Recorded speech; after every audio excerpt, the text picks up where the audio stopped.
Assalamualaikum warahmatullahi wabarakatuh.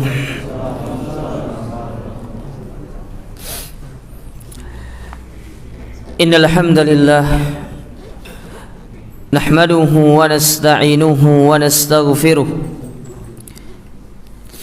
wa na'udzu billahi min shururi anfusina wa sayyiati a'malina. Man yahdihillahu fala mudilla lahu wa man yudlil fala hadiya lahu wa asyhadu an la ilaha illallah wahdahu la syarika lahu wa asyhadu anna Muhammadan abduhu wa rasuluh. Ya ayyuhalladzina amanu taqullaha haqqa tuqatih wa la tamutunna illa wa antum muslimun. Amma ba'du fa inna asdaqal hadithi kitabullah wa khairul huda Muhammadin sallallahu alaihi wa ala alihi wa sallam wa syarrul umuri muhdatsatuha fa inna kulla muhdatsatin bid'ah wa kulla bid'atin dhalalah wa kulla dhalalatin finnar. Ma'asyiral muslimin wal muslimat, para ikhwan dan akhwat, para jamaah yang semoga senantiasa dirahmati dan dimuliakan oleh Allah Azza wa Jalla. Alhamdulillah, kita bersyukur kepada Allah Azza wa Jalla di kesempatan malam hari yang berbahagia ini kita kembali dipertemukan dan dikumpulkan di dalam majlis ilmu yang insyaallah dimuliakan ini, di dalam salah satu taman di antara taman-taman surga yang ada di dunia.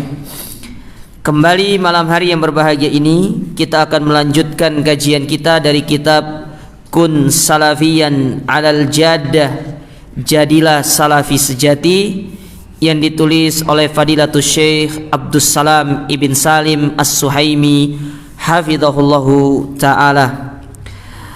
Pada pertemuan sebelumnya kita telah menyebutkan tentang di antara kelompok-kelompok yang pertama kali muncul di awal-awal zaman keislaman, yaitu terdiri dari 4 kelompok awal.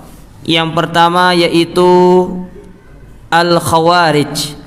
Khawarij itu sudah mulai muncul benih-benihnya terutama di zaman Nabi hidup, yang dipelopori oleh seorang yang bernama Dzul Khuwaisirah, di mana dia adalah orang yang pertama kali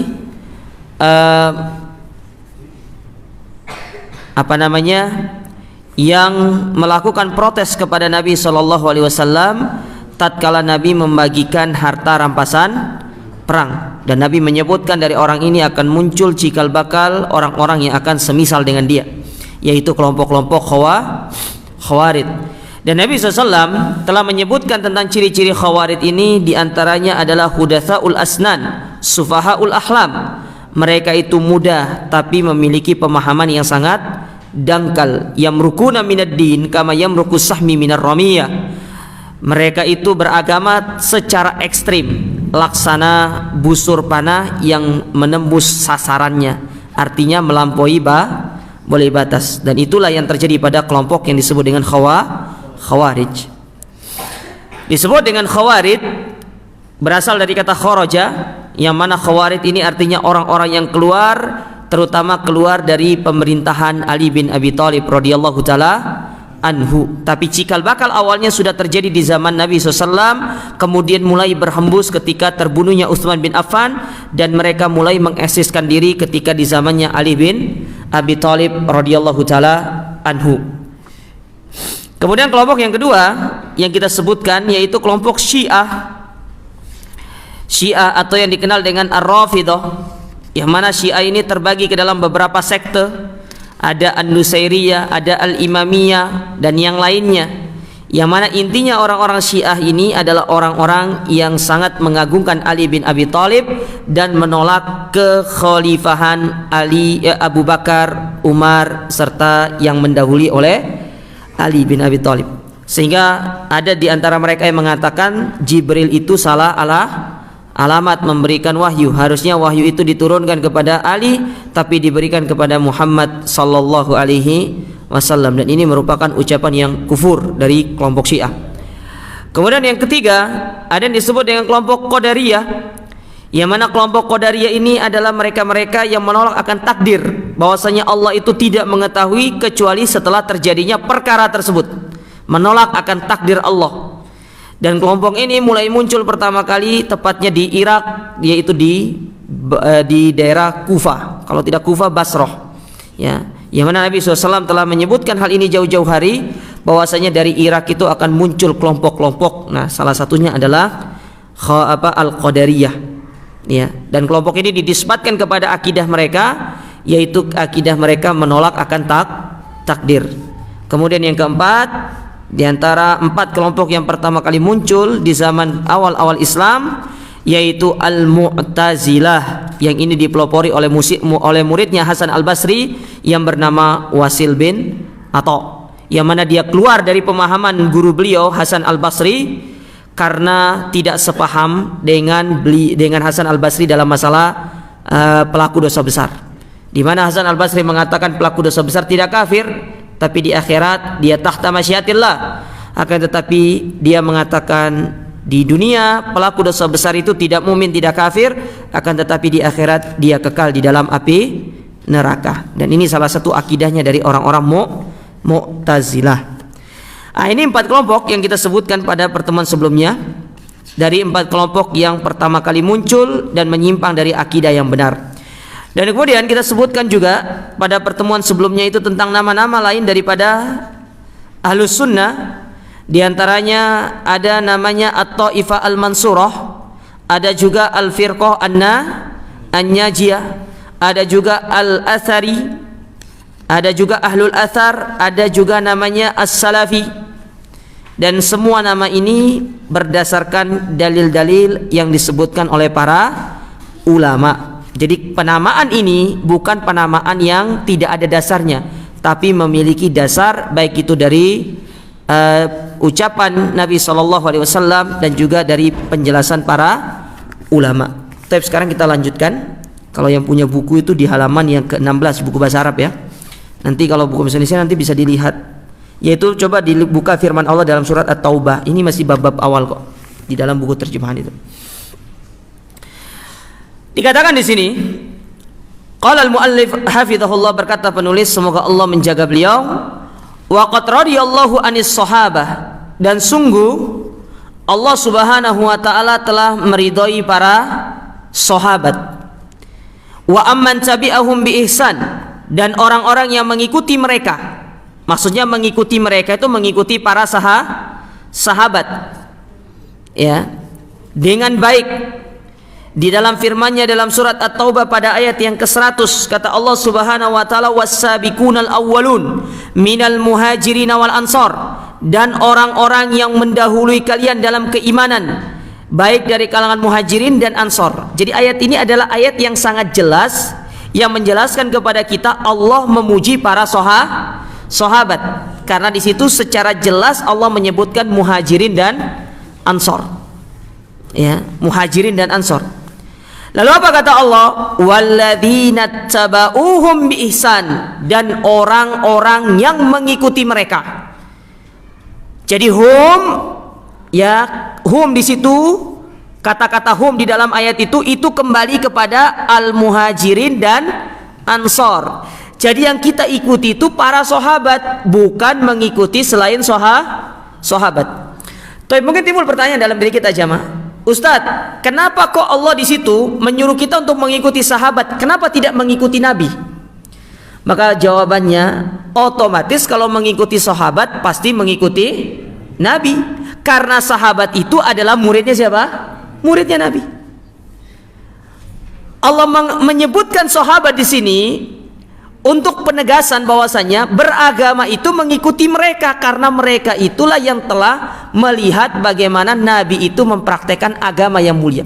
Maka coba lihat Imam Ahmad bin Hanbal ketika memulai kitab beliau Ushulus Sunnah, beliau mengatakan apa? Wa ushulus sunnah indana, dan dasar-dasar akidah dalam pandangan kami, di poin yang pertama beliau mengatakan yaitu at-tamassuku bima kanu alaihi ashabu Rasulillah sallallahu alaihi wasallam, yaitu berpegang teguh dengan apa-apa yang para sahabatnya Nabi berada di atasnya.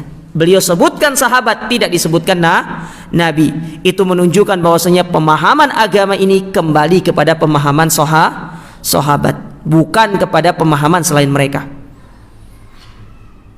Makanya memahami Al-Quran, memahami dalil, memahami hadis Nabi SAW, yaitu dengan pemahaman sahabat, dan itulah mereka disebut dengan salafus soleh. Jadi kalau ditanya siapa sih salafus soleh itu, mereka adalah para sahabat. Ya, mereka adalah salaf kita, pendahulu kita yang soleh. Dan hal ini berdasarkan beberapa dalil dari Al-Quran juga, di antaranya ayat ini dan juga dari hadis Nabi SAW. Nabi mengatakan, khairun nasi qarni, sebaik-baik zaman adalah zamanku, yaitu zaman para sahabat. Ingat, secara kolektif sahabat mereka mulia, tapi secara individu mereka memiliki kekurangan. Bisa dipahami nih jamaah ya. Secara kolektif, secara keseluruhan, sahabat itu adalah orang-orang yang mulia. Tapi kalau berbicara secara individu, mereka juga memiliki kekurangan. Ya. Jadi yang dilihat itu kolektifnya, bukan per individunya. Ini yang perlu dipahami jamaah sekalian. Jadi mengikuti mereka dengan baik.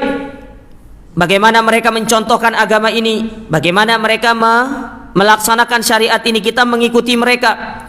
Sehingga apa yang Allah berikan kepada kita, radhiyallahu anhum wa radu'an, Allah ridho kepada mereka dan mereka pun ridho kepada Allah. Wa a'adda lahum jannatin tajri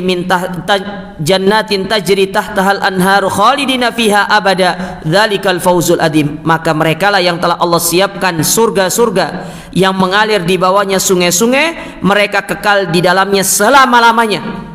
Ya, selama-lamanya tidak akan keluar.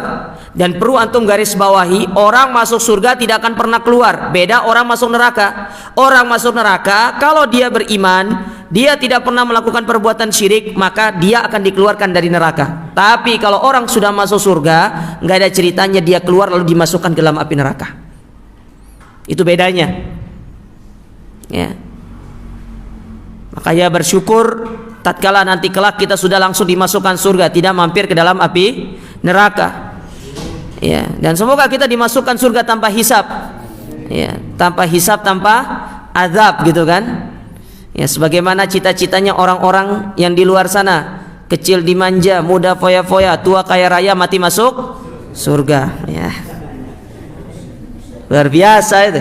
Itu adalah slogan yang perlu ditulis dengan tinta emas. Biasanya anak-anak muda yang punya slogan seperti itu tuh. Iya. Mana anak muda sini? Mana yang muda-muda nih? Saya BKB gitu.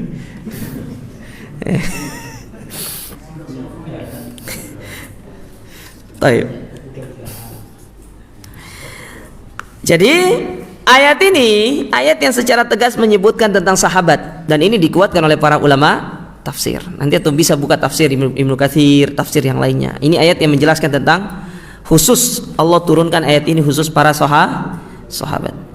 Kemudian dikatakan di sini, falaisa minal ibtida'i fi syai'in an yatasamma ahlus sunnah wal jamaah. Maka bukanlah melakukan satu kebid'ahan di dalam urusan agama mereka dikatakan ahlus sunnah.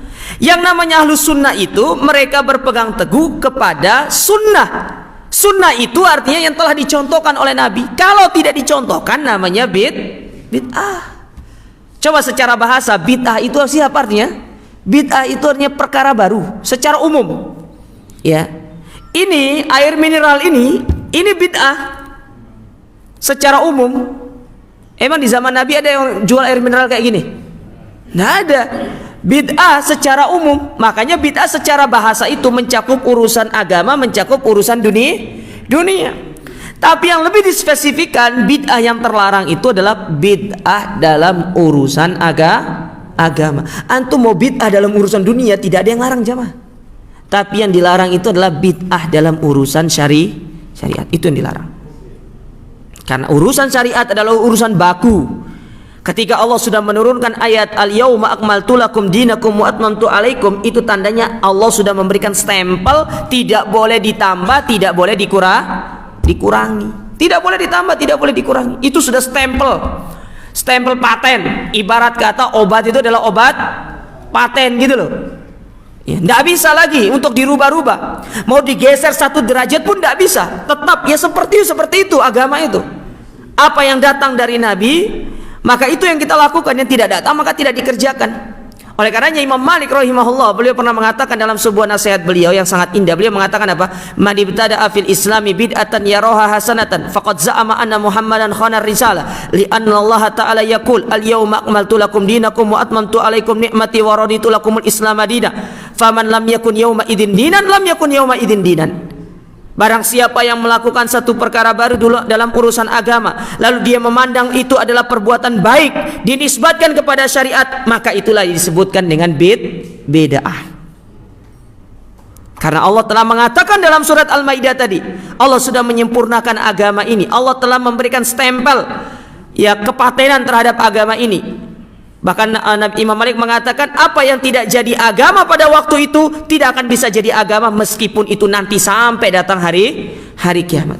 Oleh karenanya orang-orang Yahudi mereka sangat menghargai ayat ini. Sampai-sampai mereka pernah mengatakan andaikan ayat itu turun kepada agama kami jadikan waktu turunnya ayat tersebut sebagai hari raya kami. Itu menunjukkan bahwasanya sebuah ayat yang mulia, menunjukkan bagaimana Islam ini sudah menjadi agama yang sempurna, tidak perlu ditambah.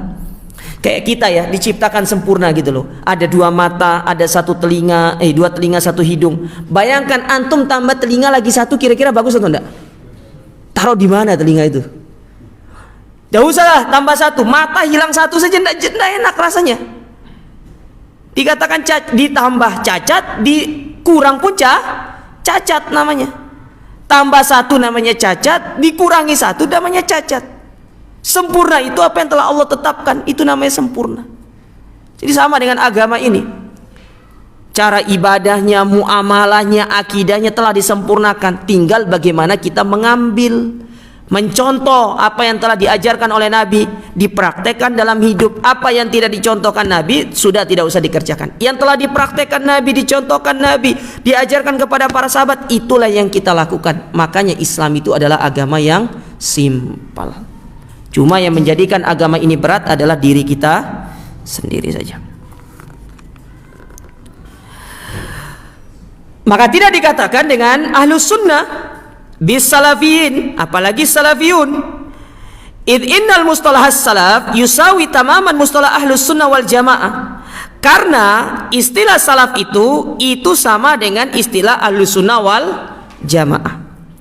Jadi kalau disebut ahlus sunnah ya sama dengan salafi, tidak ada bedanya. Ya, cuma perbedaannya itu adalah perbedaan singkatan saja, aswaja gitu kan.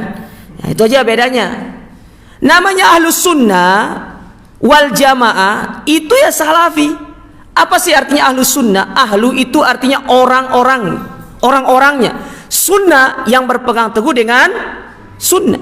Namanya ahlus sunnah itu tidak hanya sekedar slogan pada diri kita. Oh, saya ahlus sunnah. Bukan hanya sekedar slogan, bukan hanya sekedar declare dengan lisan.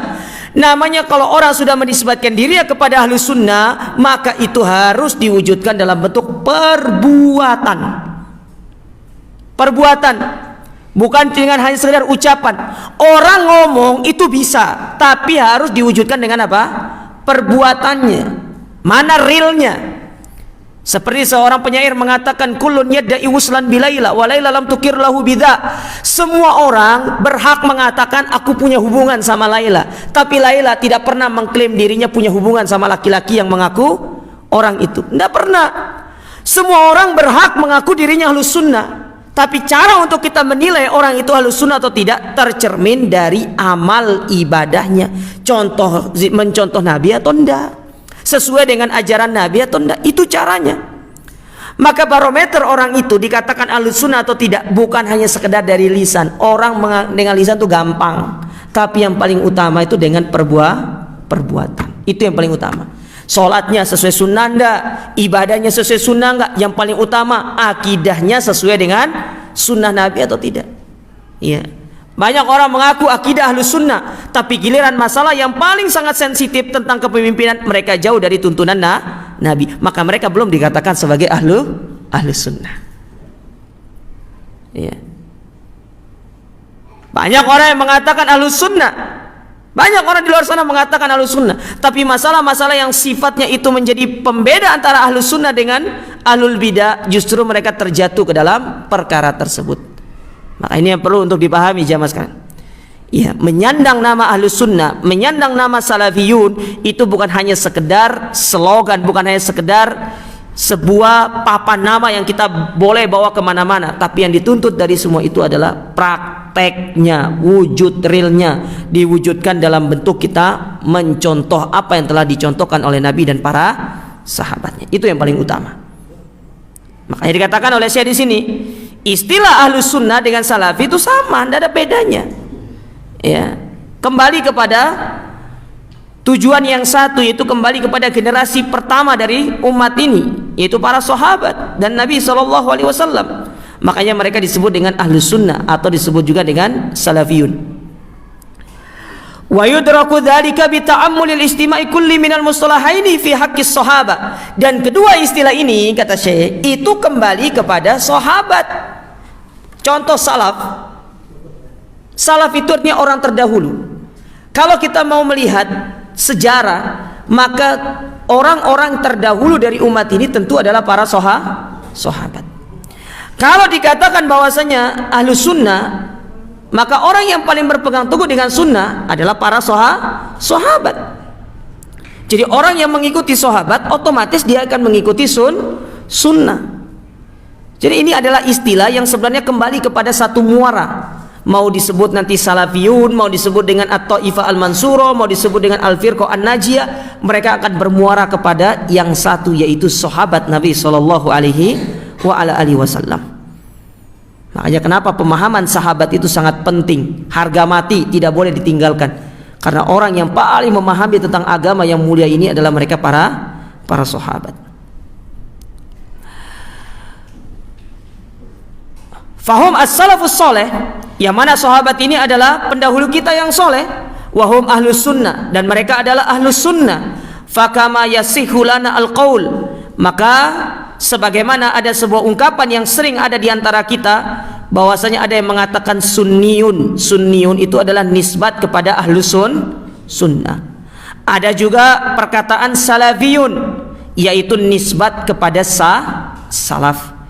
Jadi ketika orang itu menisbatkan dirinya kepada salaf, namanya salafiyun. Kalau kita menisbatkan diri kita kepada sunnah, menyandarkan diri kita kepada sunnah, namanya sunni. Makanya disebut dengan sunni, salafi. Kalau menisbatkan kepada athar, namanya athari. Seperti Syekh Ali Hasan, beliau meletakkan di akhir nama beliau itu Ali bin Hasan ibn Halabi ibn Abdul Hamid ibn Halabi al-Athari as-Salafi. Beliau menaruh kata al-Athari karena beliau menisbatkan diri beliau kepada athar Nabi sallallahu alaihi wasallam. Taib. Jadi intinya apa yang disampaikan oleh Syekh Abdul Salam di sini dalam bait atau dalam paragraf ini menjelaskan kepada kita bahwasanya penamaan ahlus sunnah dengan salafi itu sebuah istilah yang sama, yang bermuara kepada satu, yaitu para sahabat. Jadi tidak usah bingung, ya. Kalau dibilang penamaan ini adalah penamaan yang bid'ah, tidak ada penamaan yang bid'ah. Penamaan ini adalah penamaan yang berdasarkan dalil. Kemudian disebutkan di sini, wa innahu ba'da wujudil firaq. Maka tatkala kelompok-kelompok yang menyimpang itu mulai muncul, wa husulul iftiraq, kemudian terjadi perpecahan di tengah umat, asmaha madlulus salafi muntabiqan ala man hafadha ala salamatil aqidah wa manhaj.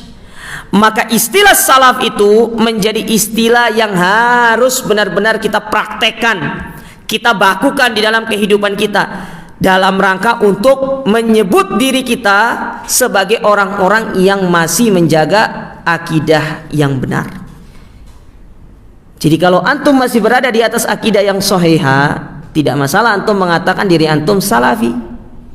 Tapi kalau sudah berada pada akidah yang menyimpang, maka penggunaan istilah salafi itu istilah yang sangat-sangat, apa istilahnya ya, sangat-sangat menjadi istilah yang pobi di tengah-tengah kaum muslimin. Maka coba untuk lihat ya, karena mereka tahu diri mereka menyimpang dari akidah salaf, mereka tidak mau mengatakan diri mereka salafi, mereka mengatakan diri mereka ahlus sunnah wal jamaah. Mereka tidak mau menamakan diri mereka salafi itu. Makanya dikatakan dakwah salaf itu dakwah yang sesat. Salafi itu adalah contoh pemahaman yang sesat. Karena mereka tahu diri mereka salah, mereka menyimpang dari akidah salaf, makanya mereka tidak mau menamakan diri mereka salafi. Ya. Tapi lebih menamakan diri mereka kalau enggak ahlus sunnah wal jamaah. Bahkan secara tegas mereka mengatakan diri mereka apa?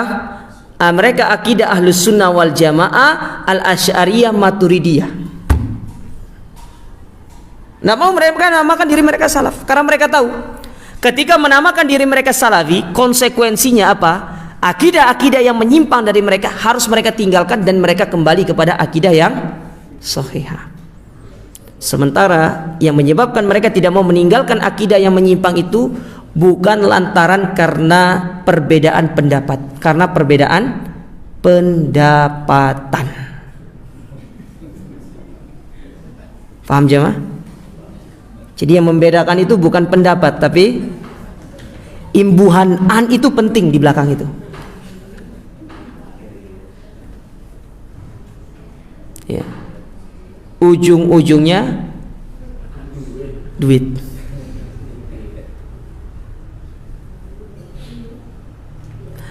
Antum lihat beberapa video di tengah-tengah kita itu di YouTube, mereka secara terang-terangan mengatakan kalau tidak ada acara begini-begini kita tidak dapat apa-apa, ya toh? Ya enggak? Mereka membongkar diri mereka sendiri, coba. Karena konsekuensinya kalau mereka meninggalkan itu, masuk ke dalam dakwah salaf, otomatis mereka tidak memiliki pendapatan. Itu dia.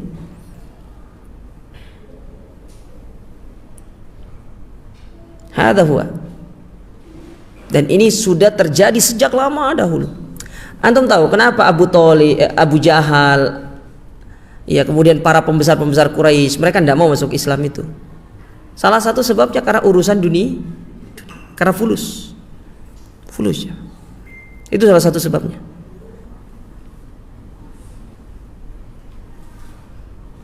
Apa sih yang mereka tidak mau keluarkan itu? Di antara zakat tidak mau mereka keluarkan. Mereka berat untuk mengeluarkan itu, apalagi itu diberikan kepada orang-orang miskin. Tidak mau mereka. Maka penting masalah itu, masalah uang, fulus itu. Itulah yang bisa menyebabkan orang itu sore harinya masih beriman, pagi harinya sudah kufur. Pagi harinya beriman, sore harinya sudah kufur. Ini penting masalah ini. Ya. Nas'alullah salam al-afiyah. Jadi sebagai dalil orang-orang yang masih berpegang teguh dengan akidah yang sahihah dan mereka mempraktekkan hal itu di dalam kehidupan mereka sebagai pembeda antara mereka dengan orang-orang yang menyimpang. Wa yakunu hadzal mustalah as-salaf muradifan lil asma'i syar'iyyah al-ukhra li ahli sunnah wal jamaah. Maka istilah salaf ini itu sebagai sinonim dari nama-nama yang syar'i yang lainnya yang telah disebutkan oleh para ulama untuk diberikan kepada ahlus sunnah. Nanti dibuka lagi catatannya ya. Di situ ada disebutkan apa? As-salafiyah, at-taifah al-mansurah, al-firqah an-najiyah. Ada juga disebutnya al-ghuraba. Antum pernah dengar al-ghuraba? Al-ghuraba. Siapa sih al-ghuraba itu? Mereka-mereka yang asing. Kalau dulu asing di tengah orang-orang musyrikin, kalau sekarang asing di tengah-tengah kaum muslimin. Ya. Semua tuduhan yang mereka lontarkan kepada kita itu tidak ada dasarnya. Coba, di antara tuduhan-tuduhan yang dilontarkan kepada kita, orang salaf itu memakamkan mayit seperti menanam pohon katanya. Tidak ditahlilkan, tidak disolawatkan, ya. Tidak diinikan segala macam. Seperti menguburkan binatang, menguburkan hewan katanya. Sekarang kita balik nanya sama mereka, coba tunjukkan dalil kepada kita bahwasanya apa yang mereka lakukan itu dicontohkan sama Nabi SAW. Coba tanya sama mereka, yang mereka lakukan itu dicontohkan nggak sama Nabi? Ada nggak dalilnya? Nabi itu bukan tidak pernah memakamkan sahabat, betul kan? Betul, memakamkan sahabat. Ya masa Nabi memakamkan sahabat terus Nabi tidak pernah mempraktekkan hal itu? Kalau memang tidak pernah mempraktekkan hal itu, lalu mereka menuduh kita seperti itu padahal kita menisbatkan diri kita kepada ajaran Nabi, berarti seolah-olah mereka ingin mengatakan bahwasanya ini loh yang tidak pernah diajarkan Nabi dan kami yang paling mengetahui masalah ini. Coba tanya sama mereka. Menuduh kita dengan tuduhan-tuduhan seperti itu. Tuduhan-tuduhan yang tidak jelas. Yang secara kekuatan saja mereka tidak punya dalil, hanya berdasarkan hawa nafsu mereka saja. Memberikan tuduhan-tuduhan yang tidak pernah, sebenarnya hujah mereka itu tidak kuat, jemaah sekalian. Tidak kuat. Apalagi yang mereka itu hanya sekedar ikut-ikutan untuk menolak dakwah ini, tidak kuat, tidak memiliki hujah yang kuat, benar-benar dibangun di atas kejahilan, kebodohan.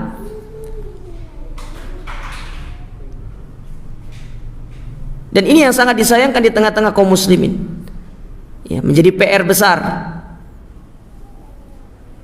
bagi kita untuk menjelaskan kepada mereka bahwasanya apa yang mereka yakini selama ini dan mereka anggap terhadap dakwah ini itu pada hakikatnya sangat jauh dari tuduhan-tuduhan mereka. Setelah dikasih tahu, oh iya, makanya benar Allah mengatakan, Allah menurunkan Al-Quran inilah la'allakum yatadzakkarun, supaya kita lebih menggunakan akal kita untuk berpikir. Jangan menghukumi sesuatu itu dengan hawa nafsu, apalagi hanya sekedar ikut-ikutan. Ya, kasihan gitu loh. Ya, kasihan ya, orang-orang yang seperti itu. Nah, coba dinasehati. Kalau ketemu ada keluarga yang seperti itu, dinasehati. Ya, kasihan saja. Ya, terlalu lama bergelimang dengan kesesatan. Ya, dan kita orang-orang yang telah diberikan hidayah sama Allah ini, coba bagikan kepada mereka hidayah tersebut supaya bisa mereka merasakan bagaimana indahnya berada di atas sunnah. Indah hidup di atas sunnah itu. Tidak ada yang ribet. Ya, tapi sebaliknya hidup di bawah naungan bid'ah, itulah yang menyebabkan kita itu berada di dalam kesusahan, kesempitan, ketidaknyamanan, kegundagulanaan. Bukan malah keamanan yang kita rasakan dalam hati, tapi senantiasa rasa was-was, ya, rasa khawatir, itu yang selalu datang menyelimuti kita. Ya, semoga Allah berikan hidayah kepada orang-orang yang seperti ini. Wa anna da'wata ila ittiba'is salaf au da'watas salafiyah innama hiya da'watun ilal Islam. Maka pada hakikatnya dakwah kepada mengikuti salaf, mengikuti orang-orang terdahulu, itu pada hakikatnya sama dengan kita mengajak mereka kepada Islam, Islam yang sesungguhnya, bukan Islam yang telah bercampur baur dengan ajaran-ajaran yang tidak diajarkan oleh Islam itu sendiri. Ya. Sekarang saya tanya antum, orang meninggal, acara 3 hari, 7 hari, 40 hari, itu ajarannya siapa sih sebenarnya? Hah? Ajaran orang Hindu itu, bukan orang Islam itu, bukan orang Islam. Ya. Tidak pernah diajarkan dalam Islam itu.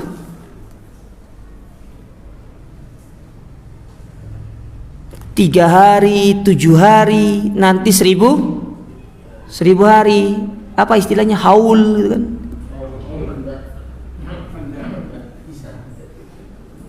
Haul itu setiap tahun kan? Ya, kayak nisab, kayak haulnya zakat itu loh. Haul gitu. Coba tuh tanya mereka, ada nggak suruh baca bab tentang masalah jenazah itu dari A sampai Z, itu udah disebutkan dalam. Suruh baca kitab Syafi'iyah sudah. Bagaimana Imam Syafi'i membahas masalah kematian itu, masalah jenazah itu.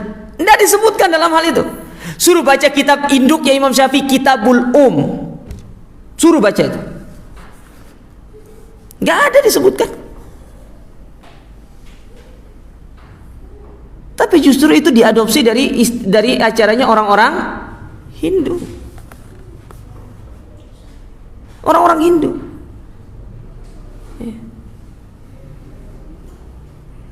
Subhanallah. Ketika kita jelaskan, kita sampaikan, kita dakwakan, kita dianggap membawa ajaran sesat. Padahal sebenarnya yang mereka lakukan justru itulah kesesatan. Ya. Makanya tidak ada orang yang tahu dirinya sakit itu kecuali orang jahil. Orang jahil itu tidak tahu dirinya sakit, siapa? Kata Imam Ibnu Qayyim, orang jahil itu adalah orang sakit tapi dia tidak tahu dirinya dia terjatuh dalam penyakit. Itu orang jahil. Ya. Itu orang jahil. Nah, mereka ini punya penyakit yang harus kita obati dengan ilmu. Kita sampaikan kepada mereka. Jadi berdakwah kepada dakwah salaf itu sama dengan halnya kita berdakwah kepada Islam yang hak, Islam yang sesuai dengan apa yang telah diturunkan oleh Allah Subhanahu wa taala kepada nabinya. Wa ila sunnatil mahdha, kepada sunnah yang benar-benar dianjurkan. Wa da'watu ilal audati ilal Islam, dan kita berdakwah kepada mereka untuk mereka kembali kepada apa yang telah diturunkan oleh Allah Subhanahu wa taala kepada nabinya. Wa talaqahu anhu ashabul kiram wa la syakka anna hadhihi da'wah haqqun wa intisabu ilaihi haqqun, dan hal itu telah ditalaki, diajarkan oleh Nabi SAW kepada para sahabat. Jadi Nabi mengajarkan Islam ini kepada sahabat secara talaki, kemudian diteruskan oleh para sahabat sampai kepada zaman kita sekarang ini. Kalau tidak ada generasi sahabat, tidak ada yang bisa meneruskan agama ini kepada kita. Oleh karenanya jamaah sekalian, kita berdakwah kepada yang hak, kepada dakwah salaf, itu sama halnya dengan kita berdakwah kepada Islam yang murni, yang Allah turunkan kepada nabinya, yang telah ditalaki oleh Nabi kepada sahabat Nabi sallallahu alaihi wasallam. Dan menisbatkan diri kepada dakwah yang hak itu bukan termasuk perkara yang tercela. Antum harus bangga. Kata Syekhul Islam Ibnu Taimiyah, sebagaimana dibawakan di sini, kata Syekhul Islam Ibnu Taimiyah rahimahullah, beliau pernah mengatakan, la aiba ala man adhara madhhabas salaf wa intasaba ilai aw i'tazza ilai bal yajibu qubulu dzalika minhu fa inna madhhabas salafi la yakunu illa haqqan. Tidak ada celaan orang yang menampakkan dan dia berbangga dengan manhaj salaf, menisbatkan dirinya kepada manhaj salaf dengan mengatakan saya salafi. Antum jangan malu, katakan ya, saya salafi. Sebagaimana orang lain itu bangga, saya itu adalah Asy'ari, saya adalah Maturidi, bangga mereka, saya adalah tarekat ini, betul tidak? Saya berada di atas ini, ya, tarekat fulan, ya, bangga mereka. Kenapa kita yang berada di atas kebenaran tidak bangga? Kok kalah sama orang-orang itu? Ya. Kalah dengan orang-orang yang menisbatkan dirinya kepada Naqsabandiyah, kemudian apa lagi itu? Ya. Banyak. Bangga mereka dengan tarekat mereka, dengan imam-imam mereka. Imam kita siapa? Rasul. Kenapa kita tidak bangga? Harus bangga dengan mengatakan saya salafi, saya mengikuti dakwah salaf. Kalau ada yang tanya kepada kita, kajian di masjid sana kajian apa sih? Kajian salafi. Katakan kajian salafi. Ya. Jangan ragu-ragu. Kita harus menetapkan identitas kita. Katakan saya salafi. Ya. Kecuali kalau ada maslahat yang memang harus kita kejar, baru kita itu sedikit untuk menurunkan intensitasnya. Kalau ada maslahatnya. Ya. Tapi kita harus bangga dengan dakwah yang hak ini jemaah sekalian. Ya. Bagaimana kata Syekhul Islam Ibnu Taimiyah di sini? Berbangga dengan dakwah salaf. Dan wajib untuk kita benar-benar menerima dakwah salaf ini, karena sejatinya dakwah salaf ini adalah dakwah yang berada di atas kebenaran. Tidak ada dakwah yang berada di atas kebenaran melainkan dakwah salaf. Di luar dakwah salaf, di antaranya adalah dakwah-dakwah pergerakan. Banyak mereka yang mengaku mengikuti salaf, tapi salaf mereka kan bukan salafnya kita. Seperti Ikhwanul Muslimin. Siapa salaf mereka? Antum kalau tanya Ikhwan Muslimin, mereka mengaku mereka adalah kajian salaf, tapi salaf mereka bukan nabi, bukan sahabat. Salaf mereka itu Hasan al-Banna, Said Qutb, itu salaf mereka ya. Bukan obat salaf ya, salaf kalau itu ya. Hasan al-Banna salaf mereka, Said Qutb pemikiran mereka ya. Mereka berkiblat kepada pemikiran-pemikiran Said Qutb, kepada Hasan al-Banna, yang kemudian itu diadopsi oleh Usama bin Laden. Banyak orang-orang yang mengangkat nama Usama bin Laden, padahal Usama bin Laden memiliki pemikiran ikhwani, suka ngebom ya.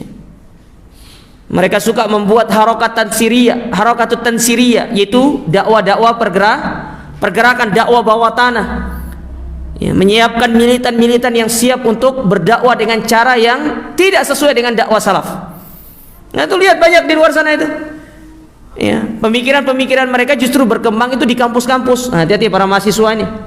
Mana mahasiswa ya, banyak berkembang di kampus-kampus. Hati-hati. Mereka bangga dengan dakwah-dakwah haroki mereka. Mereka bangga bawa poster kemana-mana, bawa spanduk kemana-mana. Kita memang tidak punya spanduk ya. Tidak ada spanduknya, spanduk salaf itu. Tidak ada bendera. Emang salaf ada benderanya? Hah? HTI punya, Ikhwani punya, Salafi ada nggak? KTA antum punya KTA? Antum bayar iuran berapa per bulan? Ya, kapan kita raker terakhir? Tidak ada. Iya, tapi mereka ada. Bangga mereka. Kenapa kita tidak bangga? Bangga mereka. Kemudian disebutkan di sini, waqad kana li a'immatil islami min ahli sunnah al-atharu al-kabiru fi da'wati ila sunnah. Dan banyak dari imam-imam di dalam Islam ini dari kalangan ahlus sunnah, mereka memiliki pengaruh yang sangat besar terhadap dakwah kepada sunnah ini. Wal auda ila tariqatis salaf wa manhajihim wal iktida'i bihim, dan kembali kepada jalannya salaf serta manhaj mereka dan kita mengikuti mereka.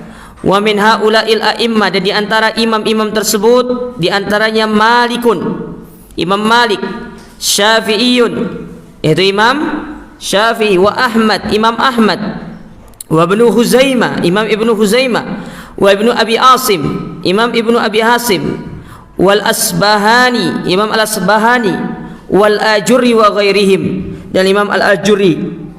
Yang mana imam-imam ini mereka hidup di awal abad kedua dan ketiga Hijriah ya. Abad ketiga dan keempat Hijriah, abad yang kedua ketiga Hijriah. Di antara Imam Malik. Imam Malik itu dikategorikan sebagai tabi'ut tabi'in oleh kalangan para ulama, karena beliau termasuk orang-orang yang belajar kepada tabi'in ya, belajar kepada tabi'in. Kemudian diantaranya lagi yaitu summa Syekhul Islam Ibnu Taimiyah wa talamidhuhu, yaitu Syekhul Islam Ibnu Taimiyah dan murid-murid beliau. Di antara murid Ibnu Taimiyah Ibnul Qayyim, Al-Imam Ibnul Qayyim Al-Jauzi, wa Ibnu Abdul Hadi, ini ulama hadis, wa Ibnu Katsir, Imam Ibnu Katsir itu termasuk imamnya muridnya Syekhul Islam Ibnu Taimiyah ya. Secara madhab mereka berbeda. Ibnu Katsir dengan Ibnu Taimiyah itu berbeda madhab. Kalau Ibnu Taimiyah madhabnya adalah Hambali, kalau Ibnu Katsir madhabnya adalah Syafi'i. Secara madhab mereka berbeda, tapi secara akidah mereka berada di atas akidah yang satu. Al-Imam Adz-Dzahabi sama. Al-Imam Adz-Dzahabi itu Syafi'i, Sama dengan Al-Imam Ibnu Hajar juga itu Syafi'i. Imam An-Nawawi. Secara madhab fikih mereka berbeda, tapi secara manhaj akidah mereka berada di atas akidah yang satu. Tidak ada bedanya. Jadi madhab boleh berbeda, tapi manhaj beragama tidak boleh beda. Bisa dipahami ya, beda antara manhaj dengan madhab. Madhab itu umumnya cara berpijak dalam masalah fikih. Kalau manhaj itu lebih ke arah metode beragama. Bagaimana kita memahami agama ini? Manhajnya itu satu, manhajnya para sahabat. Saya itu heran ya. Katanya itu kita boleh berbeda-beda madhab, tapi giliran berbeda madhab kita diperangi, disesatkan. Ya, yang tidak Syafi'i sesat katanya. Kita di Indonesia saja ngakunya Syafi'i, tapi adanya pakai adanya siapa? Adanya siapa kita pakai? Barusan muadzin kita nih adanya pakai adan siapa? Kita itu secara madhab fikih Indonesia itu Syafi'i. Asia Tenggara ini secara umum madhabnya Syafi'i. Malaysia, Brunei, Filipina, Singapura, Indonesia apalagi Syafi'i. Tapi secara adzan tidak pakai Syafi'i. Justru pakainya Hambali. Harusnya adzannya Syafi'i itu tuh pakai adzannya Abi Ma'dzuroh. Tapi yang kita pakai adzannya Bilal. Itu barusan tuh adzan Bilal. Kalau adzannya Abi Ma'dzuroh itu syahadat itu diulang 2 kali. Yang pertama dibaca secara lirih, yang kedua baru keras.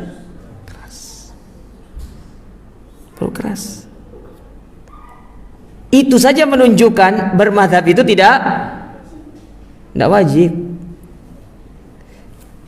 Pertanyaan saya, kenapa giliran fikih ngambilnya Syafi'i? Kenapa akidah tidak ngambil Syafi'i sekalian? Apakah Imam Syafi'i tidak terkenal dengan akidahnya? Terkenal dong. Tidak mungkin sebesar Imam Syafi'i melahirkan murid-murid yang terkenal dalam bidang akidah. Mana contohnya? Al-Imam Al-Muzani. Siapa tidak kenal Imam Muzani? Ulama itu muridnya Imam Syafi'i plek. Belajar kepada Imam Syafi'i secara langsung. Memiliki kitab akidah yang sangat luar biasa, yaitu Syarhus Sunnah lil Muzani. Kitab akidah yang ditulis oleh Imam Al-Muzani itu muridnya Imam Syafi'i. Kenapa tidak ngambil akidahnya Imam Syafi'i? Apa yang salah? Apa ada yang salah dengan akidah Imam Syafi'i? Ya, berat. Ya, berat ya. Berat. Kalau mengikuti akidah Imam Syafi'i terlalu berat. Karena akidahnya Imam Syafi'i itu adalah akidahnya para salaf. Ya, para salaf. Dan saya lihat, yang kalau kita perhatikan, kaum muslimin di negara kita bermadhab Syafi'inya juga tidak konsisten. Di Indonesia Syafi'i, giliran di Saudi pakainya Hambali. Kok bisa? Andaikan mereka pakai Syafi'i ketika tawaf, nah selesai tawafnya itu. Betul nggak? Paham nggak maksud saya? Andaikan kalau mereka pakai Syafi'i ketika tawaf, nggak selesai tawafnya. Kenapa? Bergesekan sedikit dengan lawan jenis, wudunya antum bisa menghindar nggak ketika tawaf itu? Stop, kamu jangan dekat saya. Ya, saya Syafi'i, kamu bukan. Istri saja batal. Sementara kita lagi tawaf disuruh pegang istri biar istrinya tidak kabur. Ada orang tawaf, istrinya di sana, suaminya di sana. Akhirnya seharian kita cari istrinya waktu itu tuh.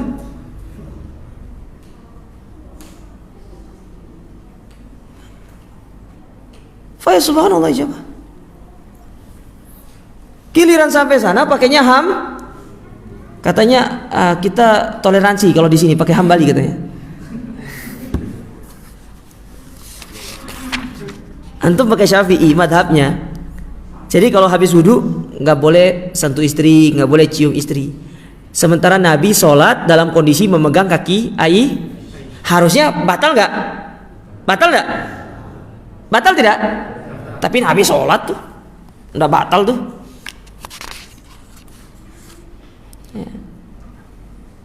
Hadza huwa jawab. Jadi bermadhab itu tidak yang bermanhaj itu apa? Yang wajib itu bermadhab itu tidak wajib. Ya. Bermanhaj yang wajib, bermadhab itu tidak wajib. Tapi kita mengikuti dalil yang kuat. Tapi bukan berarti antum dilarang untuk intisab kepada salah satu silakan. Antum mau pakai madhab Syafi'i silakan, pakai madhab Hambali silakan. Ya. Tapi yang saya tidak sarankan antum pakai madhab Zahiri. Lebih-lebih kalau antum mau masalah pernikahan. Karena ada orang ketika masalah pernikahan ambilnya madhab Zahiri.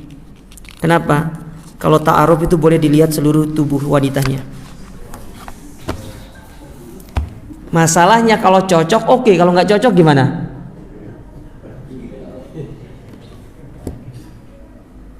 Rezeki gitu. Itulah jawab. Jadi intinya masyarakat muslimin bahwasanya salafi itu dengan ahli sunnah itu sama, tidak ada bedanya. Yang membedakan antara salafi dengan ahli sunnah berarti mereka tidak memahami tentang istilah salafi dan ahli sunnah. Hadza wallahu taala a'lam bissawab.